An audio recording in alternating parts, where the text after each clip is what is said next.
Hello दोस्तों, welcome back to the channel. यहाँ accounts बनेगा सुपर इजी और एग्जाम रेडी। आज से हम स्टार्ट कर रहे हैं एक नया chapter, goodwill, nature and valuation. Goodwill का नाम तो आपने सुना ही होगा, लेकिन इसका एक्चुअल मीनिंग, इंपॉर्टेंस और वैल्यूएशन कैसे होती है, ये हम स्टेप बाय स्टेप समझेंगे। इस सीरीज में हम कवर करेंगे गुडविल क्या होता है और पार्टनरशिप फॉर्म के लिए क्यों इंपॉर्टेंट है, डिफरेंट मेथड ऑफ वैल्यूएशन और कैसे एग्जाम के क्वेश्चंस को ईजिली सॉल्व करना है। ये चैप्टर आपके बोर्ड एग्जाम में 3 से 4 नंबर का आएगा, तो वीडियो को एंड तक देखना और चैनल को लाइक, शेयर और सब्सक्राइब करना ना भूलना।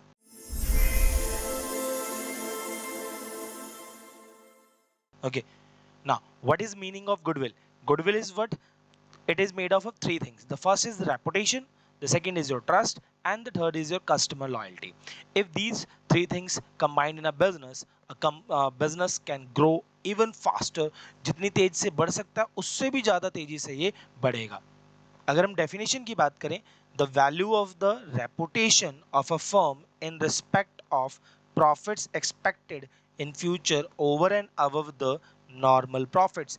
जो रेपुटेशन के कारण जो भी प्रॉफिट्स मिल पा रहा है वो मेरे लिए क्या होगा प्यारे बच्चों, that is my goodwill. What is what कि जो नॉर्मल प्रॉफिट से ज्यादा मैं अर्न कर पा रहा हूं, that is my goodwill. Now feature of goodwill, first, intangible asset. Goodwill can not be touched but can be feel only. उसको सिर्फ फील किया जा सकता है, आप उसे टच नहीं कर सकते। Second, help earn higher profits, आपको प्रॉफिट ज़्यादा अर्न करने में ये हेल्प करेगा। दूसरी बात, तीसरी, वैल्यू फ्लक्चुएट्स विद रेपुटेशन। जैसी रेपुटेशन होगी वैसे वैल्यूएशन होगी। अगर जो आपकी रेपुटेशन है वो अच्छी है मार्केट के अंदर, तो गुडविल की वैल्यूएशन भी ज़्यादा होगी। और अगर गुडविल की जो आपकी जो रेपुटेशन है मार्केट के अंदर वो कम है, तो आपकी गुडविल भी क्या होगी बेटा, कम होगी इसके अंदर। Arises from business efficiency not purchase readymade. ये जो होती है वो गुडविल अपनी एफिशिएंसी से आती है, ना कि खुद परचेज कर ली। अगर आप किसी की गुडविल को खरीद भी लेते हो तो उस केस में भी आपका जो खुद का काम है वो आपको तभी बेनिफिट्स मिलेंगे जब आप खुद काम करेंगे।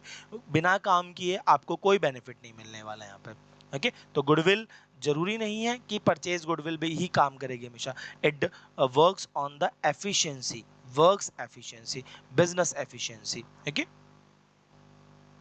importance of goodwill, by why goodwill matters, to attracts more customers, ensure higher profits, helps in expansion of business, for useful at the time of admission, retirement and death of the partner। इन वक्त में भी आपको goodwill की आवश्यकता पड़ती रहती है। Next, further the factors affecting the value of the goodwill. Efficient management, जितना अच्छा मैनेजमेंट होगा गुडविल उतनी अच्छी होगी।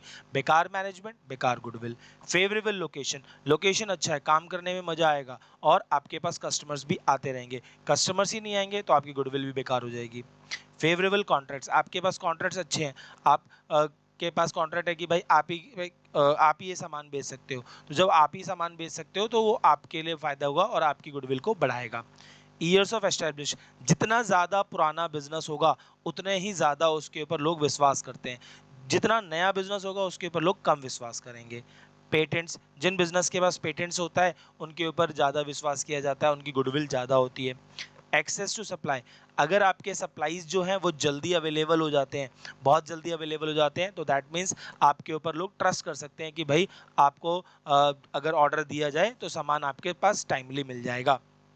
नेक्स्ट, क्वालिटी, जो क्वालिटी ऑफ द गुड्स अगर अच्छा है तो इसका मतलब क्या होगा कि वैल्यूएशन भी अच्छी, जो गुडविल की वैल्यू होगी वो भी ज़्यादा होगी। अगर क्वालिटी बेकार है तो गुडविल भी बेकार होगी। मार्केट सिचुएशन, मार्केट सिचुएशन अगर आपके फेवर में है तो गुडविल बढ़िया है, मार्केट रेपुटेशन आपके फेवर में नहीं है, गुडविल बढ़िया नहीं होगी आपकी। रिस्क ऑफ द बिजनेस, अगर रिस्क कम है तो गुडविल ज़्यादा, रिस्क ज़्यादा है तो goodwill. Risk of the business, lesser the risk, higher the goodwill.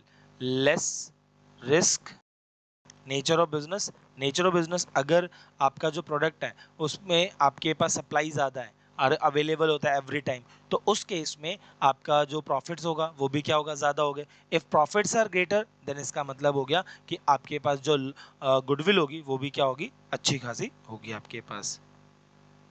Next है बेटा आपके पास पास्ट परफॉर्मेंस, अगर आपके बिजनेस का पास्ट परफॉर्मेंस अच्छा है, गुडविल अच्छी, पास्ट परफॉर्मेंस बेकार है, गुडविल बेकार। अदर फैक्टर्स, जैसे अगर कस्टमर सेटिस्फाई हो गया तो कस्टमर सेटिस्फाई हो गया तो आपकी गुडविल बढ़िया होगी, कस्टमर सेटिस्फाई नहीं होगा तो गुडविल भी बेकार होगी। क्या ये बात समझ में आ गई सभी को? चलिए next topic, why there is a need for valuing goodwill. तो why there is a need for valuing goodwill? First, profit sharing ratio changes. Second, a partner is admitted. When the partner admitted, उस समय हमें valuing goodwill करनी पड़ेगी। a partner retires or dies, उस समय हमें अपने बिजनेस में गुडविल की वैल्यूएशन करनी पड़ेगी।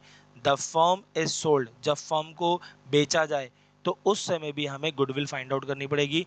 टू और मोर फर्म्स अमलगामेट, जब दो या दो से ज़्यादा फर्म अमलगामेट होती है उस समय भी हमें गुडविल को वैल्यू करने की जरूरत पड़ती है। और last, the firm is converted into a company, जब कोई फर्म जो है कंपनी में कन्वर्ट हो जाए तो उस केस में भी आपको गुडविल को वैल्यूएशन करने की जरूरत पड़ेगी। Next, there are three methods for valuation of goodwill. The first is average profit, the second is super profit, and third is your capitalization method. आज की क्लास में we are talking about only the theoretical part. Next class में मैं आप लोगों के साथ में डिस्कस करूंगा एवरेज प्रॉफिट, सुपर प्रॉफिट और कैपिटलाइजेशन के ऊपर questions and formulas. Till then, bye bye, join the journey, your support matters. आपके सपोर्ट से ही मैं बार बार मोटिवेट होऊंगा ताकि मैं आप लोगों के लिए ये ऐसी वीडियोस बनाता रहूं ताकि आप लोगों को उससे बेनिफिट हो सके। Thank you very much.